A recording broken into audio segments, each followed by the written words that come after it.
If you had to make a decision so important that if you were to make it, you will likely lose your family, lose your career, and lose the friends that you fought alongside for the last 17 years, would you be able to make it?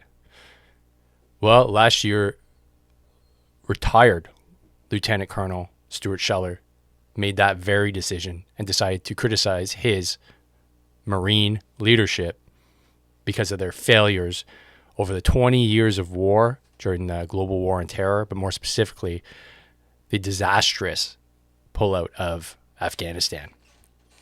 Stu's an interesting character. He's got a lot of insight, and he's a hell of a dude. It was my honor to host him on the podcast during the Military Influencer Conference in Las Vegas the other week. I think you're going to get some really good insights into who the man, the soldier, and the father that Stuart Scheller is. Stay tuned.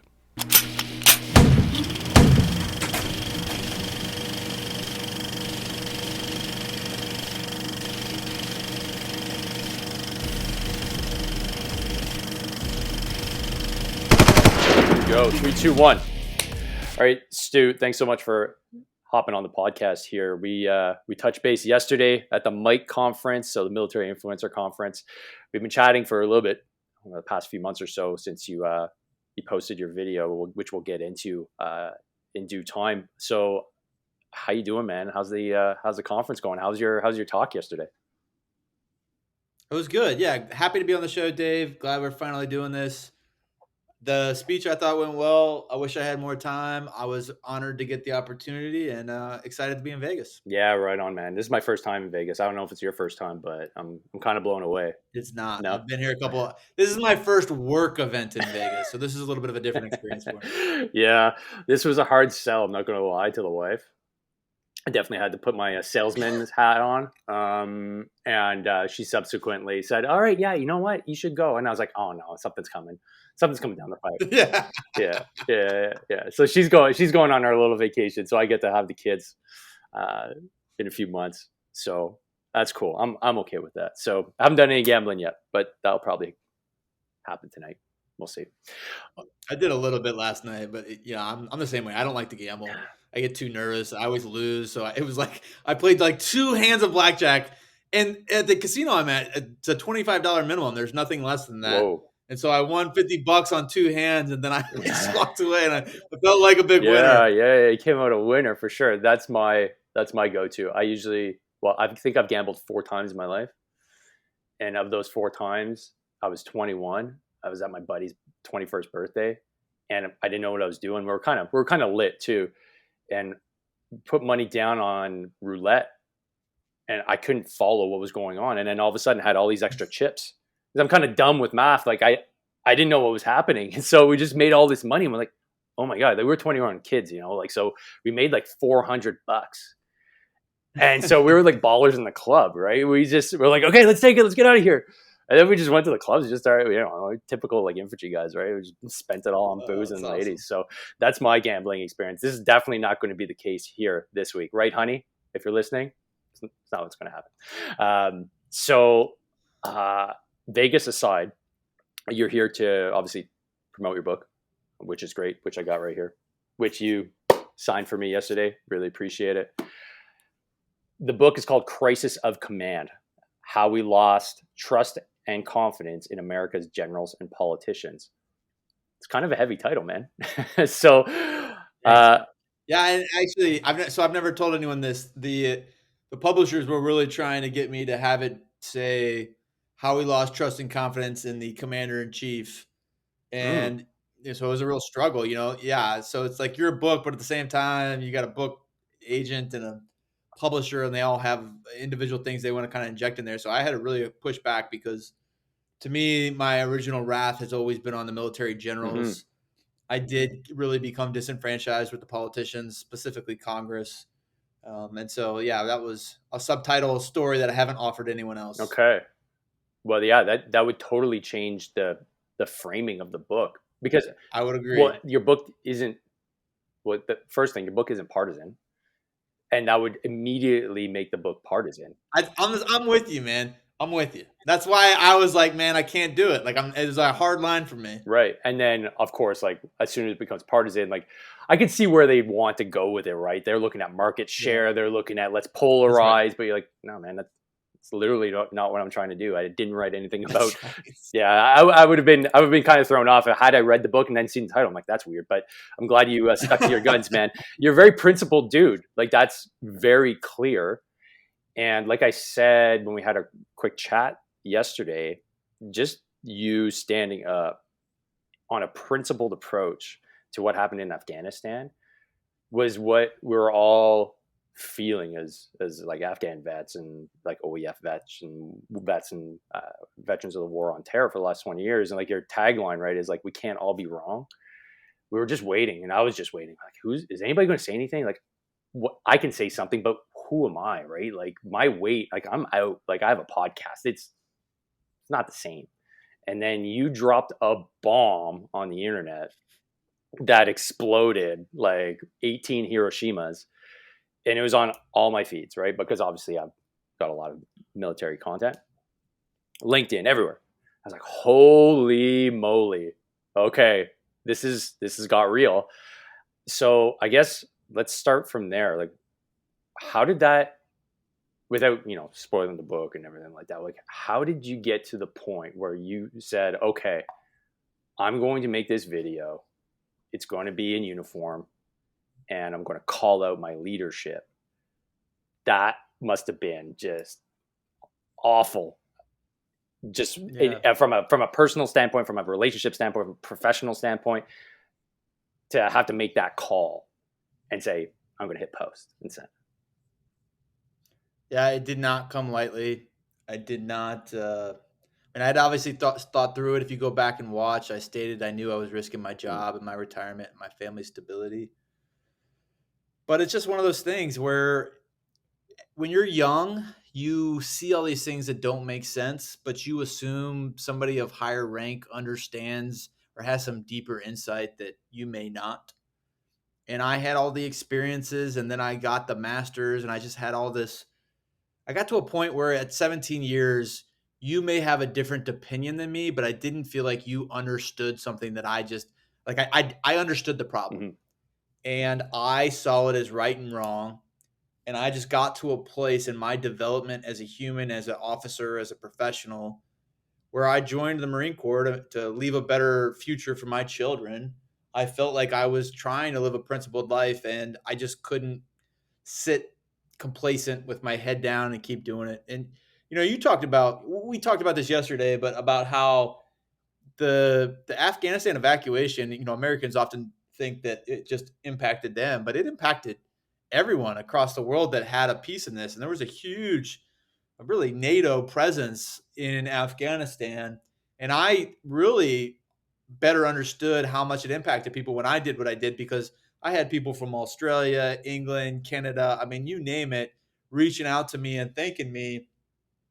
But a lot of those people were not, those countries did not participate in something like Benghazi, right? mm-hmm. And Benghazi fundamentally bothered me, and I didn't say anything during Benghazi. And I actually had a deployment that materialized after that incident too, and it was just a failure of my military leadership once again. And so I just got to a place where I saw it as right and wrong, and I decided that it was a moment where I couldn't remain complacent anymore. Mm.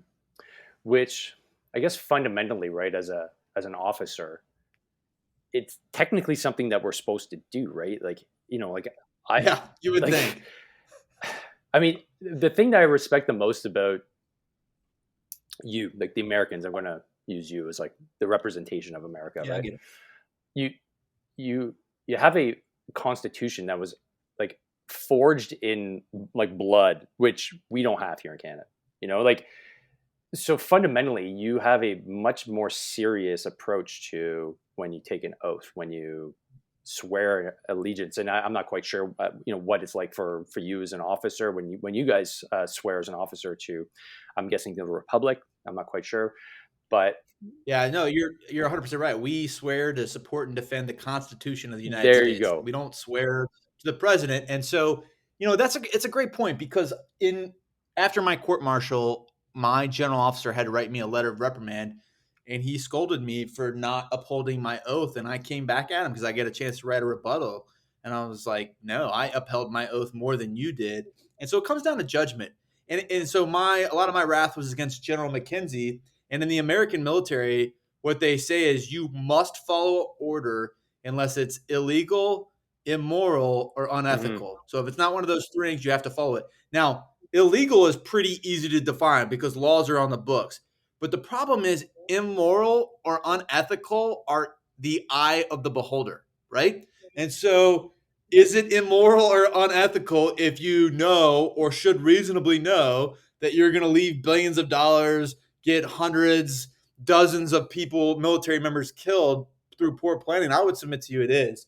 But they had a different perspective. And so oftentimes these things, while they're written down and we swear to uphold something, you can manipulate that based on your interpretation of that thing. Mm-hmm. Mm-hmm. Yeah, it's an important point, and we have something similar in that respect. Where if same same three, right, for us, it's just we have an oath to the Queen, right, or I guess the King now, and Yeah.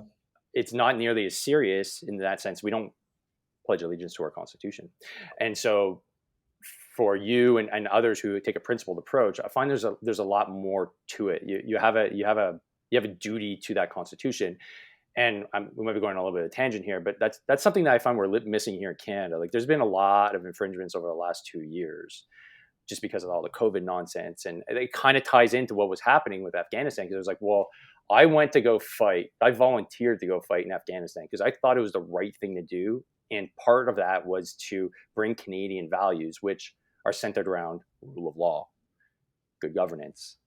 These principles I hold true, and I was hoping that a bit of that would be able to be conveyed over there. Now I know now that kind of wasn't the point of why we were over there. Actually, I don't even know what really the point was. And you just kind of blew that up and made me realize, okay, oh yeah, like we all have this principled approach. A lot of us do, but then you can just arbitrarily kind of trample all over it, and on top of that, make us feel.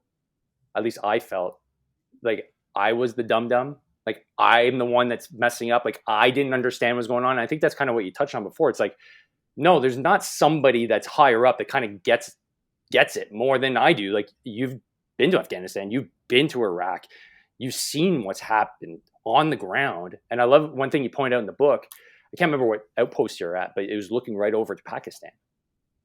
And you're talking to, I don't know, it was an E2 or some Yeah. post, Yeah. and like, well, yeah, sir, like the mortars are coming in from over there. We know it, but it's in Pakistan, so we can't smoke them. And then it just brings up the whole, well, then are we actually fighting this war to win? What are we doing? And fundamentally, like, if that's the case, then did we just waste 20 years? So I understood your frustration like right away.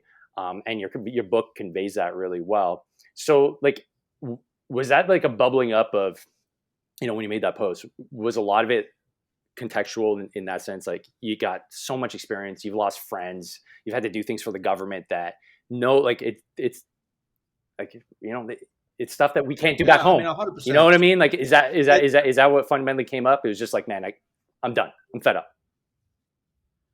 Yeah. It wasn't something that happened overnight, to your Mm, point. I had all those experiences in Iraq and Afghanistan. I think really where it deeply started to bother me is when I wrote my master's paper, and it was studying all of these campaigns and then the National Security Council and all the inconsistencies in the American government's approach to war.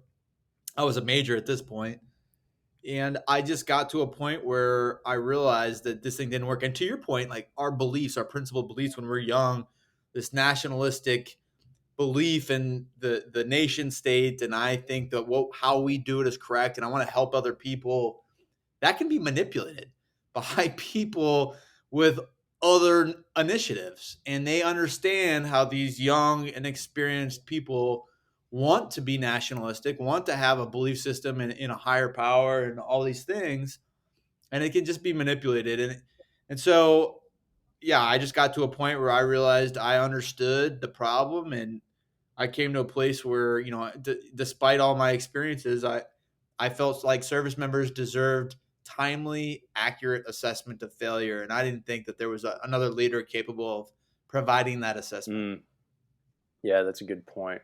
He also mentioned, I can't remember if it was in the book or if it was in one of your posts online, about your theme is accountability.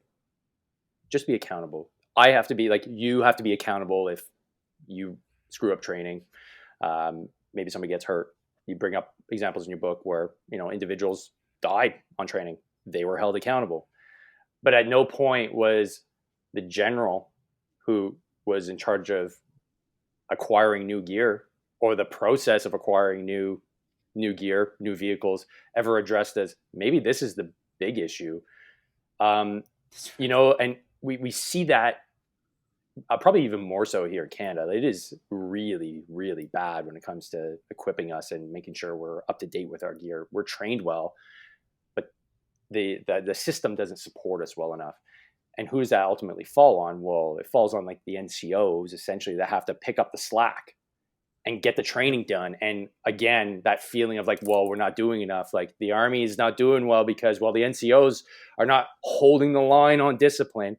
So to that point of accountability, I really like the fact that you said, like, you would be able to save probably thousands of lives from suicide if the generals were to just say, you know what, this is on us. Like, we screwed up. That's right. Have you seen any traction on that? Like, has that kind of resonated from where you can see? Because I thought, yeah, exactly. Like, I would feel much better if there was somebody that came out and said, like, look, these last 20 years, I'm not going to say it was a waste, but we screwed up, and we want to repair this. I haven't seen any active leaders, which is what I was hoping would happen, do it. I have seen a bunch of retired guys say it. So I'll give you an example. In the American military, one of the, at least in Iraq, a guy named Petraeus was very influential. Walked around with with no Kevlar and was kind of like the godfather there for a little bit. He came out and said, "We messed this thing up in Afghanistan." And actually, I was doing a live interview, and somebody I hadn't read it, and they gave me that, and they're like, "David Petraeus just said this. What do you think?" And I kind of flew off the handle because I was like, the guy that was the poster child of counterinsurgency to say we failed without saying I failed. I don't want to hear it, right? And so I've seen some retired guys start to tread in that water, but it's easier when you're retired. I would love to see, but the problem with the American or the NATO or the West, however you want to bend this, the problem with the force that we had fighting in Afghanistan is it was always in slices of one, at most 2 years. I don't even think it was 2 years. Like maybe 18 months was a commanding general responsible. And so at no point did they ever have to achieve the political objectives or the campaign objectives. They just had to move the ball down the field. And so ultimately, no one was ever held accountable. All they had to do was really just maintain a presence and show a PowerPoint slide that said, I built more stuff. I equipped more people. I killed a lot of people. I did some stuff. I'm good, right? I'm going home. High five. You got the ball. And so if I was the next president or, a leader of one of the NATO forces, I would force a general officer to stay there until he achieved the political objectives. And so if my political objectives is to put in a sustainable government, which I would never advocate for, I think that is a fool's errand. It's fool's gold. But it seems like that's what we've been doing in the last couple of wars, at least in America. If that's the political objective, hey, General, hey, you 4-star, you're going to stay there. You are the guy that's responsible for this war, and you're going to stay there until it's done. And it's like, imagine somebody having to do that.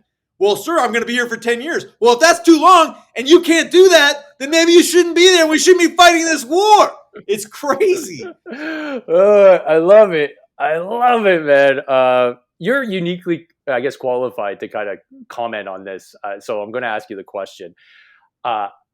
Only because you study a lot. You're a cerebral dude. What the hell were we doing in Afghanistan? Because I'm still trying to. So I'll give you some context. I was literally just back from leave, and I was sitting in our little HQ before going back out to my fob, and we just got the news on CNN that Osama bin Laden had been killed and captured. I was like, I turned to my sergeant major. I go, "Hey, Norm, we're done, man. We're going home. Woo!" Yeah, I was in Afghanistan at the same time. So I was on a year deployment. I was 6 months in. Same deal. I walked into my jock. I was about to go on patrol, and they're like, "We killed Osama bin Laden." We I was won. like, and I looked around like, "Are we going home? Like, win, Yeah. right?" Nope. Like everybody had that kind of like smirk on the side of their face. I was being a sarcastic piece of shit because I usually am, but it was like, "Hey, Morrow, get back on the chopper." I was like, "But isn't this the whole point?" So 100%. okay, so what do you think the point was? Like, So my theory, and I put some of this in the book. My theory is, I think America should have gone into Afghanistan following September 11th. But even like Afghanistan, I mean, you could argue, Osama bin Laden orchestrated it. I got it, but he's from Saudi Arabia. All of the people on the planes were from Saudi Arabia. So like you could argue that the response probably should have been in Saudi Arabia as much as yeah, right, exactly. So it's like I'm shutting this while podcast I down. agree that Osama bin Shut it Laden down. and the Al Qaeda in Afghanistan should have had a military response, the true culprits was the people from Saudi Arabia. So let's start with that. We don't do that because of our oil interest and our things in Saudi Stu, Arabia. you're gonna get my We go podcast into shut down. You're gonna get my podcast shut down. yeah. So we go into Afghanistan. We immediately pound the Al Qaeda presence. Now, in America, we had something called Task Force 58. We had the ability to go and kill Osama bin Laden. We don't do it. That was like huge mistake number one. And then, so once that happened, to your point, the mission changed. So instead of killing the Al Qaeda presence, it turned into driving the Taliban out and building a central government, which no one, I don't know if anyone can go back and at a point in time deliberately say, this is the moment where we made that decision. This just kind of evolved. And it's just like understanding slowly happened because we never left. And the reason we never left is because we never killed Osama bin Laden. And so it's like, we're going to just remain in Afghanistan. We've never killed Osama bin Laden. Well, the Taliban is shooting at us. Shoot back. Okay, they're bad. And then we allow them to go into Pakistan. We're not going to go into Pakistan because they got nuclear weapons. But I thought you weren't going to distinguish between the countries that harbor terrorists and the terrorists themselves. But Pakistan's got nuclear weapons. Okay, so we won't go to Pakistan, right? So it just became this mess. And to your point, yeah, like once we killed Osama bin Laden, it was like, what are we still? And at that point, because when we killed Osama bin Laden, it was like what, like 11, 10, 11, like right there in the seam of 10, 11. Yeah. I think it was December 10. Yeah. Yes. Well, no, it was in 2011 in I think it was like April. Yeah, okay. Yeah. So all I remember is my deployment was June 10 to June 11. And so it was somewhere on that deployment. And so we kill Osama bin Laden. But at that point, to the timeline, we'd been there for a decade. And so because we had been there for a decade fighting the Taliban in search of Osama bin Laden, it was almost like, well, we've been building this government for 10 years. Like, they're not ready. And it's like, all right, we'll get them ready. And then that went on another decade. And it's just, I know. And so like even more of a reason to not screw up like everything's remembered by the last few moments, right? Like whether it's like a human interaction, whether it's a baseball game, it's always the last few moments, right? Like we want to pull it out and like have a win, right? And everybody remembers the very last moment. And we totally cocked it up. Like I can't wrap and you said like it was a NATO endeavor. It was a total NATO endeavor. Like, we had skin in the game, like I lost buddies, like you lost buddies, like, okay, let's do this right. Like they couldn't have been clearer. This is the end. Like it's been established. Like we're done on September 11th. Check. All right. Kind of a weird way to do things, but if that's the way we're doing it, all right, let's rock and roll. And from my point of view as a retired LT trying to help my interpreter out, we're looking around for any response. There's none. It's just tumbleweeds. I'm like, how is this possible? I'm like, oh, the Americans are dialed in. They must be doing something. And then I start getting on like veteran chat groups and stuff like that. And they're like, are you getting any response from your government? I'm like, no. Are you getting it? No. Holy shit. Is anybody doing anything? Like these were literally, like I'm talking about our interpreters, right? These were literally our eyes and ears on the ground. Like I couldn't do shit if I didn't, like I knew like 5 words in Pashto. I couldn't do anything, you know? So they gave their lives knowing that this was a dangerous job. They wore freaking uniforms. You know, from my perspective, they fought more war than I did. They didn't have a weapon, but they had to move their families around. Like it was hard on them. And they thought, hey, I'm going to help my country out. And if things go tits up, I've done my duty for Canada, US, Brits. They're going to help me out.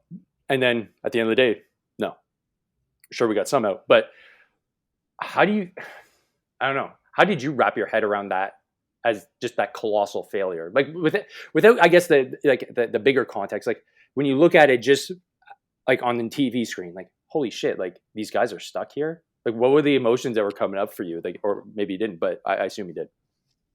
Well, the deep question is, was this just huge incompetence or was it like evil? Was it like Mm, deliberate, right?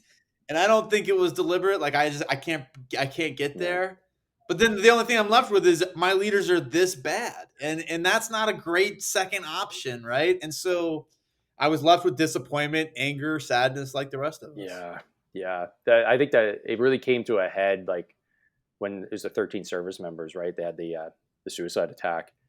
And I remember that was my daughter's second birthday was around that time. And when the actual like Taliban moved in, we were just freaking out, man. Like I'm getting text messages from my interpreter and stuff. And he's like, where do I go? I'm like, what do you mean where? I don't know. He's like, well, there's a Taliban checkpoint here. I'm like, I don't know. I'm on WhatsApp, man. Like I'm really not, I'm not going to make a decision on your life, man. I have no actionable intel. Like I have guys texting me. Like I, I was at my daughter's birthday party trying to figure out, what this man needs to do with his family's life in a foreign country that I have no business doing. And that for me was just, it was, yeah, I had a hard time dealing with that. And there was a significant amount of resentment and anger directed at my own government for having dropped the ball so thoroughly that I would be in some sort of position to like be texting a man and his family begging to like save his life. That was a lot of veterans experiences. I know that for a fact. So we got to that point. Then eventually you made your video. Um, Obviously it caused some waves. Explain explain the emotional toll, because like you can read the book and read the facts, but like as a man, as a father, as a professional, as a light colonel in the Marines, like what was the emotional toll like for you once that all kicked off? Like you crossed, you set the video, okay, now things are in motion. Yeah, I don't know if there are words, and that's the variable that when people pull sound bites and want to criticize, I don't think they fully appreciate. Is just imagine doing anything for 17 years and just having all of that taken Mm, from you in a moment. And I'm not complaining. I'm not a victim, and I knew that that was a possibility. And so I went into it with my eyes open. So this isn't me saying like, "Woe is me," but at the same time it was very emotionally, psychologically challenging as I was trying to navigate it. And even though there you can anticipate some of it, there's no way you can see everything that's going to come at you.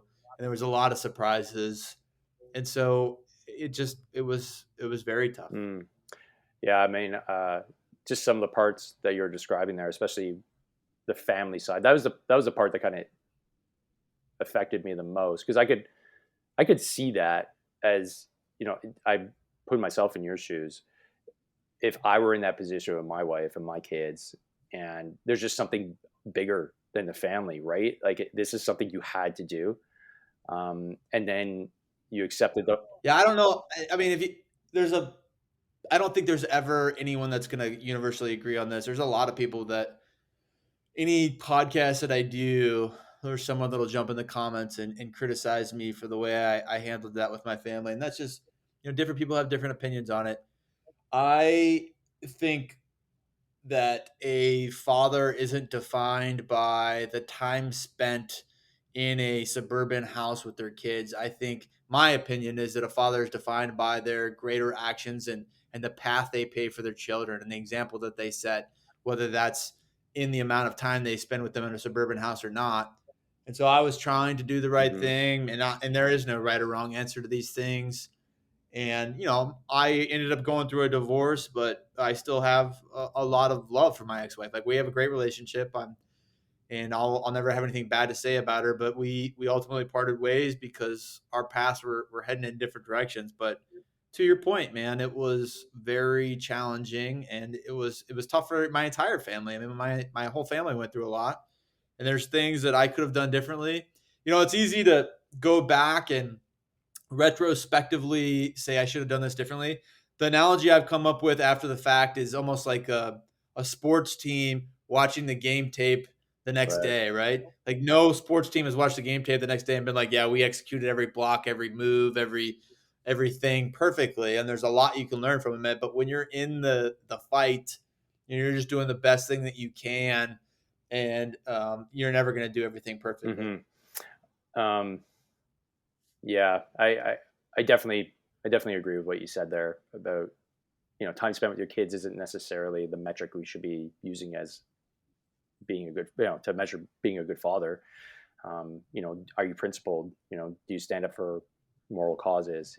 I think that's something that, as your kids get older, they will understand why, and that's ultimately like the reason. Like, that I get because I too am a principled guy. I don't know if I'd have the courage to do what you did, but it's definitely impressive, nonetheless, to go out on a limb like that and take that risk, knowing that things are all going to blow up. So when you got to that point, like, you talk about being, sent to the brig. What was that like? Like, you're a light colonel going to the brig. Like, how was that? That must have been so surreal to just be stuck. Like, you're in jail, man. That must have been fucked up. Yeah, I mean, at no point did I ever think I'd end up in the brig, right? Right, of course. It's just you're right. In a lot of ways, it was surreal, but it was surreal in other ways too, because it wasn't like a normal brig residence experience. I mean, everyone knew who I was. Like, Yeah. there were congressmen showing up to the Oh brig. shit. Wow. When I showed up, the brig OIC knew that I was coming and met me at the door to talk to me. I mean, every guard knew who I was there. I was getting so much mail that they had to start forwarding it to my house. People were sending me pizzas. There was parades outside the base. I mean, so it was a circus. So, Okay. my experience, I think, was different than everyone else's, right? So it was a weird Yeah, experience. I can imagine. I can imagine. So you ended up going through that ordeal, but like, you're a chess player. You articulate that, and I noticed that in your second video that you did from your ranch, I believe, in the school bus. You had a chessboard laid out, and I'm like, this guy's a deliberate dude. There's got to be a reason why he's got a chessboard out. So explain what your next moves were. Like, you're out of the brig, and it's chaos. You've done the thing.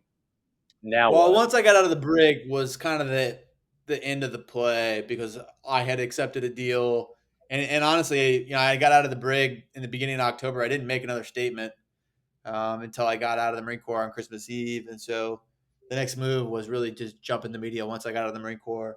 But the moves between really that first video and when I went to the brig, I mean, there was a dozen statements and videos that I made. I made 3 more videos. I made probably 5 or 6 more statements, and I was, poking the bear in a lot of Mm-hmm. ways, forcing them to overreact. And those were the moves, if you will. And yeah, I did. I put it in the book. I did deliberately put that chessboard out because I am a chess player. I play on chess.com. You can find me. It's my name, Stuart Scheller. So I'm about a 1700. Anyone that plays chess, if you know what a score is, that's where I'm at. So it's not like I'm a grandmaster, but Good. I'm definitely in the top third. I play For a sure. lot, and my style in chess is to apply pressure, trade some pieces quickly, cause a disruption in the formation, and then mess up the normal flow of things so that you can exploit opportunities. Mm-hmm. And that was kind of my style and how I played the whole process that I went Mm-hmm. through. Yeah. That kind of comes off when you're talking about like your recruiting experience and how you even got into the military. Would you say that you're just kind of like naturally defiant and want to shake things up? Like, is that something that you're known to be, or is that something that the military brought out of you? No, I mean, if you go back in high school, I mean, I got thrown out of some classes, but I always got good Mm-hmm. grades, right? So I was always a smart guy. I guess my the thing that bothered me the most was maybe hypocrisy or perceived mistreatment of a leader. And so I'm using leader to apply to teachers as well. So if I thought a teacher was talking down or being inappropriate, I went out of my way to be a smart ass or Yeah. try to have some witty comeback. And I was always, I think, kind to people. I never tried to be a bully. I don't like bullies, but at the same time, when I see somebody, a leader, doing something that they shouldn't be doing, I go out of my way to be a problem. And that when you're young, that comes off as very immature, maybe in a lot of ways. But as you get older and more refined in your thinking, you challenge leaders in different ways.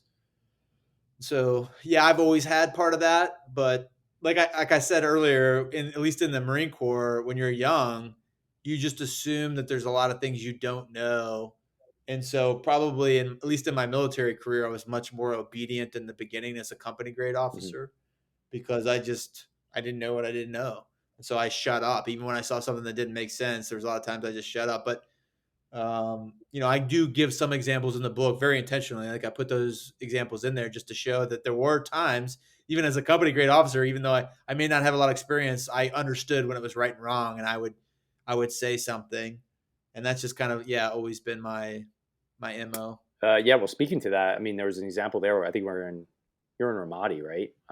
Where it was your Yeah, battalion commander came down and just tore a strip off of you, like in front of your guys yeah. too. Yeah, I mean, that gets me. I'm reading that. I'm not there. Like, I don't. I'm like, how do you like, how do you maintain composure? I mean, I didn't. I was pretty kind to that guy. I mean, that I could have gone. I could have done 20 stories on that guy. I mean, that guy was awful. Yeah, I mean, right. he was the definition of a tyrant. And I could have gone story for story for Mm-hmm. story. And the people in that unit were traumatized, like literally traumatized. I mean, he walked into one of my I didn't put this in the book, but he walked into one of my platoon outposts and fired my platoon commander. And I came in on the backside, and my platoon commander was sitting. I was at XO. He was sitting there with all his bags packed. I was like, "What are you doing?" And he's like, "The battalion commander fired me." And I was like, "You're not fired. Go back to work." Like, in what universe can a first lieutenant unfire a second lieutenant after the lieutenant colonel fired him? But the lieutenant colonel was like, I think he had psychological Yeah. problems. He was so crazy that he either forgot or he didn't care. And I mean, that's the world we lived in. I mean, the guy was a mental case, and it was so toxic Uh, for everyone involved. yeah, and on top of that, just being in the combat zone, you don't need that, right? Like, you have a hard enough, That's you have a hard enough exactly job. Like, it. you don't need to be worried about like your boss's boss's boss.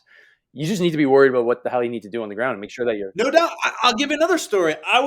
My company got into a firefight at one point, and my company commander was out.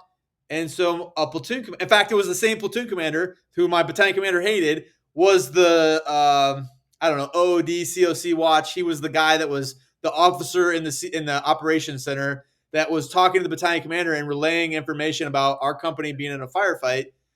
And I happened to like walk into the COC as the XO, as the first lieutenant. Battalion commander's screaming at him over the hook, and he's like, "Put the company commander on."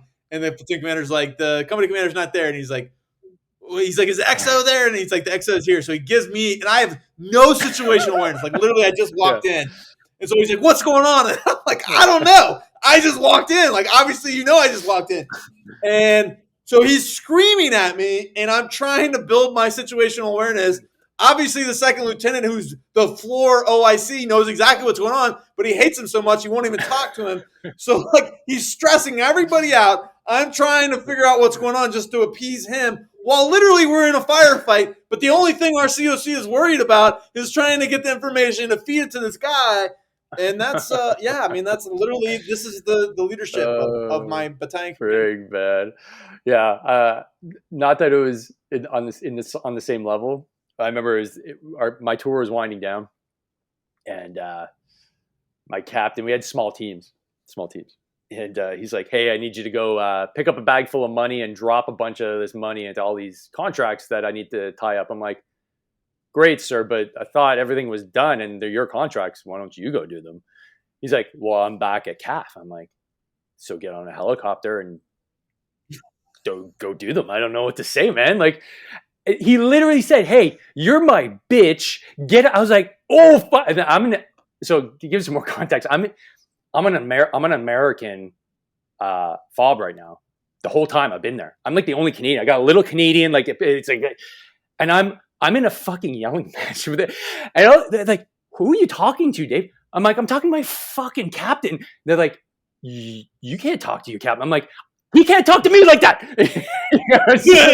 Nobody calls me a fucking bitch. I don't care if you're my fucking mom or I don't give a shit. Like, nobody calls me that. I was so fucking fired up. But it's just amazing to see, like, even in a war zone, egos, it doesn't matter. Like, it's just, it make a bad situation worse. I fucking hated that shit. So I'm sure, over a few beers, there's plenty more stories. I mean, you lay out some like epic ones, just in bullet form from Afghanistan. I guess I just wanted clarification on the almost freezing to death on the top of a mountain. Like, I don't understand how that could have happened. It's like a real story, man. So I appreciate you asking. Let me unpack this one. So there was a helicopter that was flying like a sling-loaded ISO container full of machine guns to an outpost on the border of Pakistan. Okay. And I don't know what happened, but the pilot thought the thing wasn't working. And so he dropped the ISO container full of machine guns on a mountaintop. Mm-hmm. And when he did that, they wanted to send an infantry company, and they wanted to send EOD because they thought there might be explosives. I don't know. They wanted the EOD to look at it. And I was a counter ID team leader, so I flew in with EOD. And the mission was a quick go in, assess if it can be re-sling loaded and picked up. And that was really, looking back, it's always like we should have asked more questions. But we thought we were just going to go in there and pick it up, and we were going to go, right? So we had a Hearstmaster. We got dropped off. I had an assault pack, and I had like MREs and water and ammo, but I didn't have any warming layers, which was stupid in hindsight. Again, these are things like when you think through it, you're like, why didn't we ask these questions? We just didn't. We got dropped off. We patrolled in. We get to the ISO container, and we determined it can't be sling loaded. And so we call back, and we're like, hey, we can't pick this thing back up. And they're like, well, you need to carry all the machine guns out. It was 50 cals. And we were like, we're in the mountains. Like, we can't, there's no way that that's going to work. Wait, how many? So we recommended, how many are you? I've only got 4 guys, but there's an infantry. There's like a couple platoons. Okay. So like, let's say there's probably about 100 of us, right? And so, was it physically possible? Yes, but just to like, imagine a 50 cal machine gun hike that I did in training. Like I did one of those, only one. And I remember thinking like, I will never actually have to do this. Well, this was a situation where I actually had to do it. Not only did I do it, I did it in the mountains. We were like, no way can we, because the helicopters couldn't land where the ISO container was. So we had to hike all the way back up the mountaintop to like a plateau where the helo could actually land to pick us up. And so like there was probably a 2-mile hike. It wasn't that far, but it was, a lot of altitude. And so we went back and recommended, like, can we blow up the container and just blow it all up? And, I guess there was some fire, and we're like, all this stuff is unusable. Like, even if we bring it back, you're not going to be able to use it again. Let's just get rid of it. And they came back and said, no, you can't blow up. It's serialized gear. You have to bring it back, even if it's like completely unusable. And so that's what we did. We unloaded this entire container of machine guns. We threw them on our shoulders. Like I had like 2 50 cal barrels. We walked back up to the plateau. And by the time we did, because this took us much longer than we anticipated, it was nighttime. And then the helicopter determined that he did not want to land on the plateau of the mountain at night. So he waved off. And so this like in and out mission turned into, hey, we'll come get you in the morning. So now I'm up on this mountaintop waiting for the LZ, like the sun to come up. And I almost froze to death. I mean, that's the bottom line. Like it got so cold, the wind was ripping. I was not dressed appropriate, sweating like crazy. And one of our team members had a body bag. And so like out of the 5 of us, it was like 2 of us were on security at all time. And the other 3 of us rotated in and out of the body bag, spooning each other because we were so effing cold. And I mean, that's a true story. That's like the insanity of war, right? Yeah, exactly right. Yeah, like it's like stuff you can't make up. Like I couldn't have made that up. Like, get these broken ass 50 cals, bring them up at the top of a mountain. We can't use them. So why we bring it? It's because we need to recover. It's serialized. Meanwhile, that's right. You couldn't have possibly have known this. They left an entire military installation. I know that's what makes it so worse. Like $80 billion worth of serialized gear. Yet when I'm on the mountain, they're like, no, it's serialized. No. You have to walk it over a mountain. Don't worry about the bird not being able to pick you up tonight. Oh man. Yeah, you can't make those things up. You really can't make those things up. Wow, that's wild. Okay, I need clarification on that because I was like, that sounds weird. But okay, cool. Gotcha. No, I appreciate you asking. No one's actually asked me that story, so I'm glad I got to tell it. Yeah, it's a weird one, right? Like the other ones I get, like firefights. Like there's one where Poppy Field, you got some like I guess opium on your eye or some shit. I don't. Anyways, I was like, I get those. Like, but the freezing on the top of a mountain with like no support and a body bag, that's weird. I need to know that one. Okay, so thanks for that. Appreciate it. Okay, so I guess what's the main effort now? You got the book. You're doing the speaking tours. What are you up to now? Like where are you driving your effort now? So the book tour is taking me out through the holidays. Really, the question is January 23. What's next? I'm residency back in Ohio. There's some political races that people are trying to get me into. So the current is taking me towards politics. Okay. I haven't made a decision yet. The final decision will be made probably after this election cycle. So once I assess the landscape after this election cycle, if that's what I want to do, quite honestly, I'm not really interested in being a politician. Right. But the subtitle of my book, like I don't like our current politicians either. So does my contempt towards our current leaders outweigh my desire to just go be a farmer where my school buses are at? I mean, I don't know. Mm-hmm. So I'll figure that out here in the next couple months, actually. Oh, that's cool. And the book's doing well from what I understand. Yeah, it was a bestseller. It was a USA Today and Wall Street Journal bestseller. And the way that the bestsellers work, it's based on weekly sales. So like coming out of the gates, I was a bestseller. And so like I can keep, I guess, using that title. So when you see people that say best-selling author, like that's based on like a week in time. So I had this like big week, and now it's like, it's still doing well. And it probably, as long as I'm promoting it, will continue to do well. And then, January 23, once I stop doing a book tour, I'm sure it'll drop off a little bit, and that's to be expected. Yeah. But, I'm just excited to get the story out there. And so, it kind of is what it is. Right on. I guess to go back to people that obviously everybody had an opinion, right, on you because you're so polarizing. Yeah. There are people that say, "Oh, he's just making a political play. Like he just wants to run for office." Is that in the back of your mind? Because clearly, reading a book and seeing, no doubt, yeah. Because it was clearly not your intent. Your intent had nothing to do with politics. Now it is kind of led to this now. So is that sign of because you're a principal guy? So are you kind of thinking like, oh man, now I'm just going to validate what those people were saying and being very cynical? Like that's a very cynical thing to say. It's like, oh, he just wants to run for office. Ah, man, that's a really hard, I guess, thing to kind of come to grips with in the sense that you weren't doing this to run for office. Somebody said it. Now you're like, oh yeah, it's true. I'm proving them right. You're 100% right. Like, well said. I mean, you're a smart guy too. You thought through this. The way American politics work, for our legislative branch has 2 houses. It's the House of Representatives and the Senate. And the House of Representatives, at least there's 2 main political parties. The Republican Party has what's called the NRCC. So for this, I was talking about the House of Representatives. And the NRCC divides the United States into 5 regions. And so that representative of the NRCC for where I lived came last October, so almost like a year ago to the day, quite honestly, maybe a little bit over a year ago, right when I was going through, like I had gotten out of the brig, I was 3 weeks removed. We all knew I was about to get out of the Marine Corps, but I hadn't gotten out yet, and they wanted me to run for Congress in the current election cycle. Wow. And I said no to him, to exactly what you just said. I was like, if I run for Congress right now, I'm validating all of this narrative about me. And, I didn't have any job opportunities. I knew I was getting out. And so in some ways it made sense. But like I said, I was going through a divorce. My stuff was in personal storage. I didn't want to validate the narratives about me. So I told him no. Now, coming up to this next election cycle, yes, those narratives are still out there. Like I read a lot of the comments about, news articles or my Amazon reviews. I'll read that.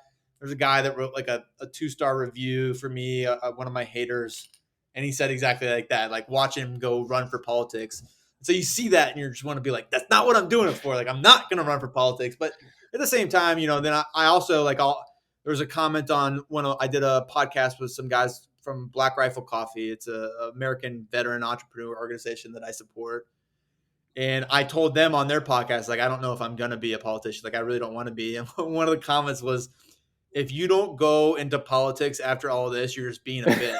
I thought that was cool too. So, but now some of the narrative, like I've got both sides, like, right. So I got people being like, at this point, like if you just like fade into oblivion, like you're being a little bitch. Then I've also still got people saying it's just politically motivated. So I don't know. Like, so what it comes down to, like, I know the answer is I got to do what's best for me and what I think is best for like the country. And so, but I would be lying if I said I didn't hear those narratives and those thoughts don't bounce through my head. Yeah.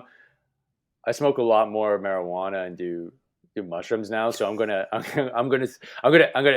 go right in the middle and say, follow your heart on this one. I think it's the way to do it.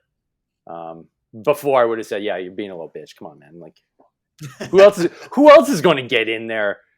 Who else is going to do it? Right. That's how I see things, man. I don't know. Same thing here in Canada, man. It's so frustrating. But then on the other side of the coin, it's like, well, do you really want to do it? It's like, oh, no. We're always compelled to action because it's kind of how we were raised in the military. It's like here we have this, the Royal Canadian Regiment, the one that Jody Minnick was a part of. They have a motto. It says, never pass a fault. It's like, never pass a fault until you have to become a politician. And then it's like, nah, I'm all right. It's like, but you have all these problems, you have all these issues. Why don't you hop in and do it? It's like, nah, I'm all right. I'm better at commenting online. Right. It's a sticky one. Like, I don't think I want to do it either, even though people have said, hey, be a good politician. I like podcasting, man. I don't know. Okay. So that leads me to Authentic Americans, I guess. Is that, I guess, part of your main effort, which is on the political side of things? I don't think is that? Yeah, I don't think it's my main effort. Okay. Authentic Americans is really just like the, websites, like let's use politicians, for example. Websites are really just like a brochure of, read more about them, but it may not necessarily lead you to action. I launched Authentic Americans right when I got out because I was being censored pretty heavily, not only on social media. I mean, America, I think you guys have PayPal in Canada, right? Yeah, PayPal deplatformed me on my business account and my personal account. Shit, really? It was like, yeah, I mean, and so like I use these as examples of like I was just getting shut down all over the place. And so I launched a website on a private server with like a message board, and it was kind of just my place, like my backup. And it gave you my political views. It had some of the op-eds I had wrote. It had some of my interviews, but since then I've moved. I can't manage everything. Like, so with the book and the speaking tour and the podcast I do, and then the social media platforms and the website, it became a lot. And quite honestly, the website dropped a little bit. And so I've gone back and kind of modified it. And the truth is it's evolved with me. Yeah. If you were to take like screenshots of Authentic Americans in the beginning, I still kind of believe this. I think the biggest threat to America is the hyperpolarization of the political parties and the hyperpolarization of the American people, in line with that. But at the same time, I used to believe like we could unify everybody. And I think that was naive, maybe a little bit. I think there's maybe it may be hard to bring everyone to the table, but at the same time, I still do believe we need leadership. Even if you maybe not don't agree with someone on every view, you can respect strong leadership in a lot of ways. And I just don't think we have a lot of strong leadership right Mm-hmm. now. And so, what Authentic Americans is just a place where people can support me. You can see a lot of my opinions uncensored. And is it my future? Probably not. But it is something that I'll probably maintain going forward. Yeah, cool. Like it acts as kind of like almost like a business card in that sense. Like, That's exactly right. when you type in your name, that's one of the first things that pops up. It's, okay, cool. And it's like you said, uncensored, unfiltered, which is kind of what we need. And it's interesting you mention, the polarization and how it's hard to kind of, or naive to think that we're going to kind of unify people at this point. One thing that I'm noticing being at this conference here, and this is a question that I don't know, maybe you could answer, but I've never been in a more diverse group of human beings than when I joined the military. I met Jamaicans, Egyptians, Russians, people that didn't like. I've never been in such a diverse community. And then the narrative is like we don't have enough diversity, at least here in Canada. It's like we don't have enough diversity in the forces. I'm like, that's weird. Like I was in a crazy diverse place that I didn't experience when I was in suburbia.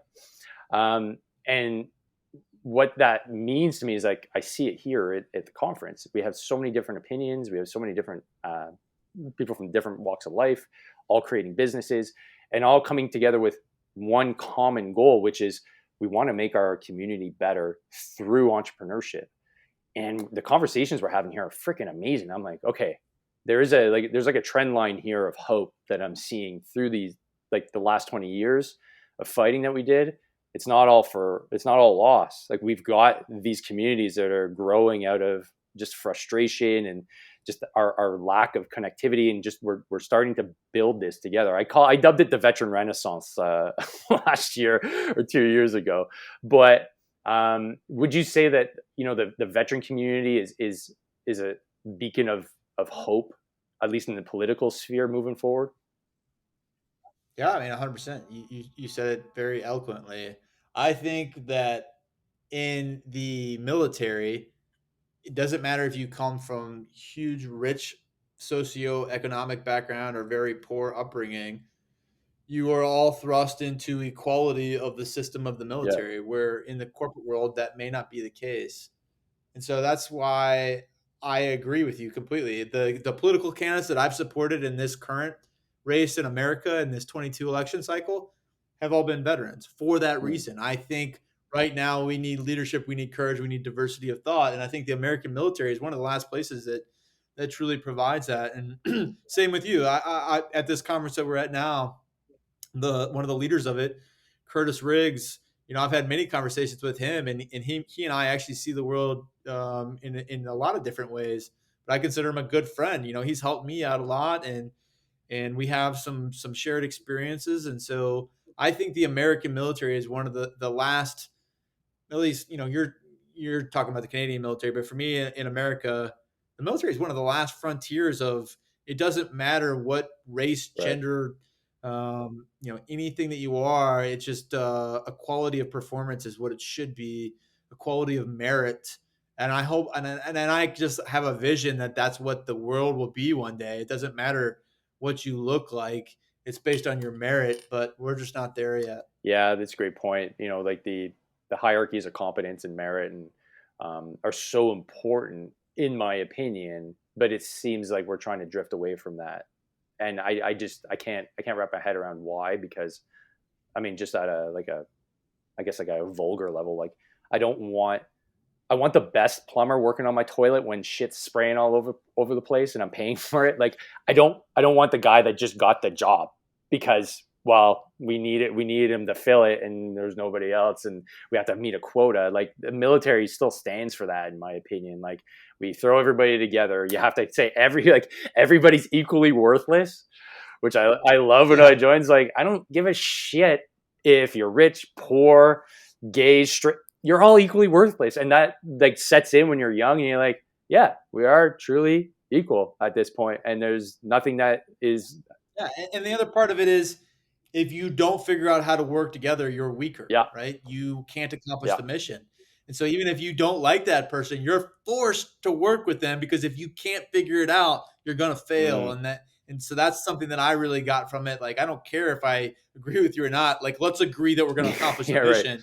When you have that shared Yeah. goal, it really helps bring people together. Yeah, mission-based approach, right, is severely lacking in a lot of, I guess, a lot of the endeavors that we have. And that's why I like seeing all these being surrounded by all these really successful veteran-run companies. It just gives me a lot of hope, right? Because I'm like, oh, the lessons that we learned here are important not only in business, they're important in politics. You know, they're important if you're a school teacher, they're important if you're a dad. Like, it's really cool.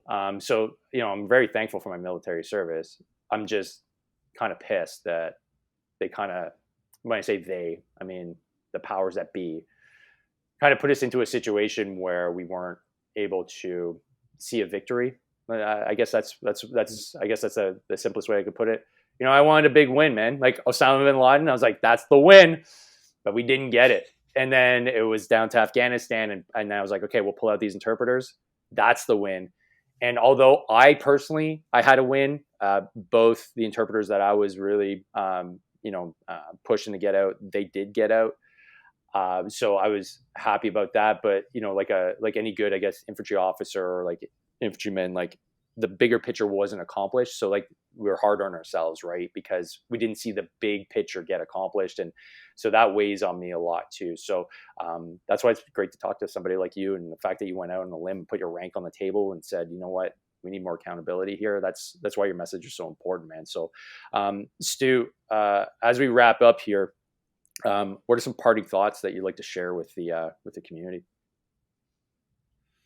Yeah, my story is yet to be finished, but I think, anything that you believe to be important is worth fighting for. I think a lot of the reasons people don't go out on a limb is because there's a lot to lose.